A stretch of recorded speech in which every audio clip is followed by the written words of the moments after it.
Como identificar e mapear as necessidades de intercessão? Principalmente, esta aula é para você que participa, que lidera ou deseja formar um grupo de intercessão e como mapear e identificar aquilo que o grupo de intercessão deve estar orando pela igreja. Nós devemos entender que as orações, a vida de oração, seja do indivíduo ou de um grupo de intercessão da igreja local, ela precisa estar fundamentada na organização. Amém? A organização é algo muito importante para que o dinamismo da intercessão e do grupo de intercessão flua corretamente. Claro que existem alguns princípios, como palavra, ser algo cristocêntrico, enfim, são tantas coisas que eu já mencionei em alguns vídeos anteriores aqui e no meu livro, A Intercessão e os Intercessores, e também no curso de intercessão, onde você pode adquirir o conhecimento desses fundamentos que permeiam ali o grupo de intercessão da igreja local, mas também pode auxiliar ali o seu posicionamento como intercessor pessoal de alguém, de alguma circunstância, amém? Todavia, a organização é um ponto primordial para que nós possamos mapear as necessidades de intercessão da igreja. Para fundamentar essa questão, eu quero citar aqui a passagem de Atos, capítulo 12, onde o apóstolo Pedro foi preso.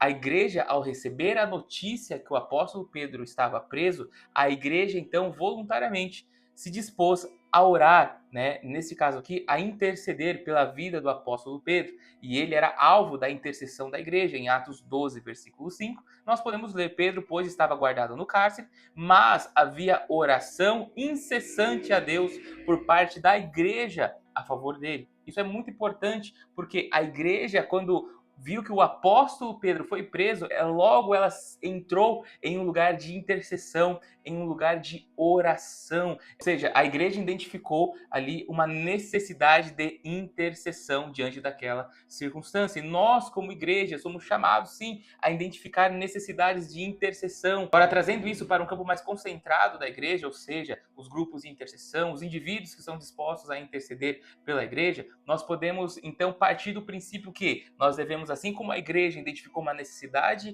de intercessão, uma necessidade de oração, nós, como grupos de intercessão, devemos identificar as necessidades ou os lugares ou as circunstâncias dentro da igreja, do corpo de Cristo, que precisam ser alvos dos grupos de intercessão. Claro que para crescer um grupo de intercessão de forma eficaz, precisa haver treinamento, precisa haver discipulado. São tantas questões práticas, como já mencionei aqui, onde você pode consultar nos meus materiais e nos conteúdos, mas o fato é que sem esse pontapé vai ficar difícil nós galgarmos para níveis mais estratégicos dentro da batalha espiritual, e eu creio que esse entendimento básico pode facilitar esta jornada e acelerar esse crescimento da sua equipe de intercessão. Então a pergunta é: como identificar, como mapear as necessidades de intercessão da igreja local?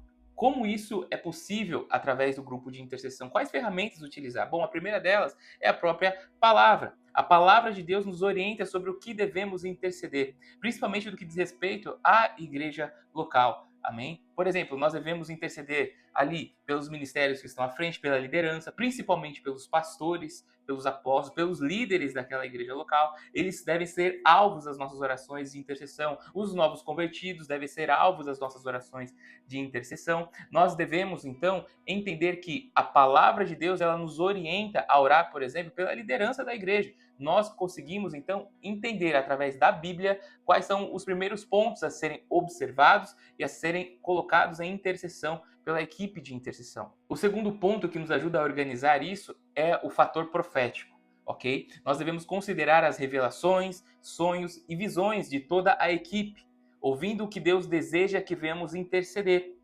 Por isso é essencial manter como uma comunicação, né, entre a equipe, mas também elaborar relatórios. O líder ou alguém da equipe confiável, ok?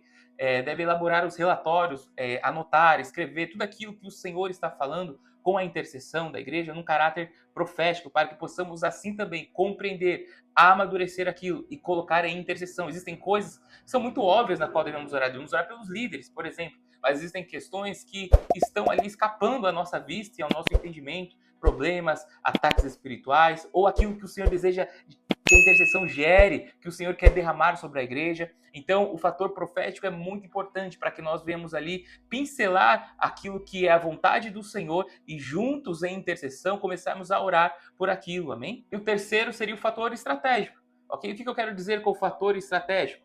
Quando recebemos direções da liderança sobre os alvos de nossas intercessões. Às vezes o líder vai falar: olha, esteja intercedendo, porque vai haver um seminário e nós precisamos cobrir o seminário de intercessão, vai haver batismo, vamos estar intercedendo pelo batismo. Então é muito importante que os intercessores da igreja local, o líder da intercessão da igreja local esteja em concordância, em unidade, em alinhamento, em comunicação estratégica com o líder da igreja, para que o líder da igreja possa comunicar de forma estratégica aquilo que deve ser alvo de intercessão, do grupo de intercessão. Então vamos recapitular rapidamente aqui os três. Primeiro, o fator bíblico, né? A palavra de Deus, ela precisa estar presente no grupo de intercessão e nos orienta pelo que devemos orar, como mapear as necessidades da igreja e pelo que orar e como orar. Então o segundo é o fator profético, é importante nós anotarmos, aí temos um relatório daquilo que o Senhor tem falado com a equipe de intercessão, de sonhos, visões, com a igreja, para que nós possamos assim mapear, entender, discernir aquilo que profeticamente o Senhor quer que a intercessão venha guerrear, venha se posicionar ou venha gerar, amém?